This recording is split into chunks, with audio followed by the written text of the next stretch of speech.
what's interesting about this story is you were the hero at the end of this story. And I think if you can, as a brand and an organization, if you can make your customer the hero, like now you feel like you're not a plumber, but yet you've now been able to solve this huge problem without paying a plumber to come in and do that. So you're now the hero of the story. And I think that's one of the things, like, again, also with storytelling, is if you can make your customer the hero rather than a lot of brands make themselves like, oh, we're the ones who are the hero in your story, doesn't quite resonate. And how you achieve that, I guess that can be quite difficult and challenging. I mean, it's easier said than done. But John, I mean, what's your? I think one posture is this idea that you're the guide.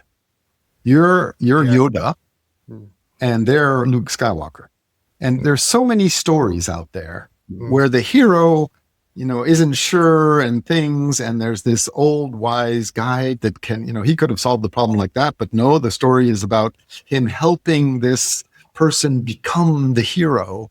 And the company should have that posture of saying, if you want to brag, don't brag about how great you are, brag how good you are at making your customer successful. And just that mind shift, and it makes quite a difference. It does. I mean, Joseph Campbell's hero story framework, Star Wars is the famous movie that's kind of, I guess is the example that most people use of how it does it. And most Hollywood films follow a similar pattern.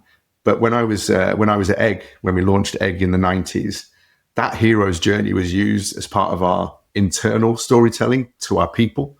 So leaders were the guides and our heroes were our people who did the work. And so the role of the leader was to guide, to help them to overcome doubt, believe in them, all of those kind of things, as well as the other things you do as a leader in an organization. But that was an internal application of using the hero's journey.